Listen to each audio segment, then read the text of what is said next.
Ode is also a lyrical form of poetry. It is detailed lyrical, subjective form of poetry, more elaborated than lyric.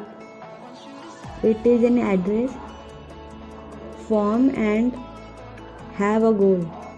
Ode Ode is also a variety of lyrical poetry, but it is somewhat less natural than the lyric proper, its style being lofty and dignified. Shelley's Ode to the West Wind and Keats' Ode to a Nightingale are best example of ode. Ode is a lyric poem of some length, usually of a serious or meditative nature, having an elevated style and formal stanaic structure and addressed to someone or something.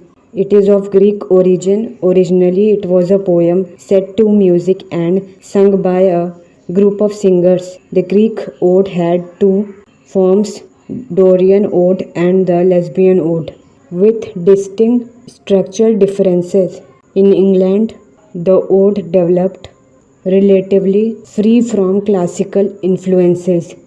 Features: it is lofty in subject matter and has an elevated tone and style. The subject is treated in a serious manner by the poet. Ode is a longer and more formal type of poem in comparison with the spontaneous lyric. The emotions in an ode elaborately developed.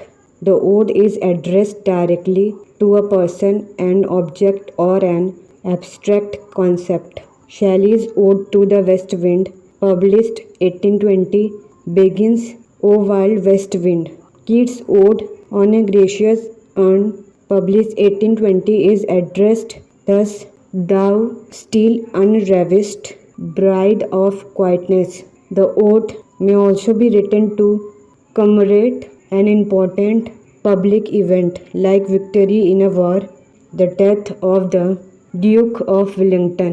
Lesbian Ode is named after the island of Lesbos, where it originated. It has a simpler form when compared to the Pindaric Ode. Horace, the Latin poet, wrote odes in this form that were private and personal. His odes were homostrophic, that is, they were written in a single repeated stanza form, unlike the passionate Pindaric odes. Horatian odes are calmer and meditative in nature. The Horatian ode was very popular with English poets. Andrew Marvell's Upon Cromwell's Return from Ireland, circa 1650, written in short four-lined stanzas having similar rhyme and meter, is the best example of this type of ode. Dorian Ode is named after the district and dialect from which it originated. It was choric in nature and was sung to the accompaniment of dance. The structure of the poem was based on the movement of the dancers and had three distinct parts: the strophe, during the recitation of which the dancers moved from right to left; the antistrophe, when they turned from left to right; and the epode, in which the dancers stood still.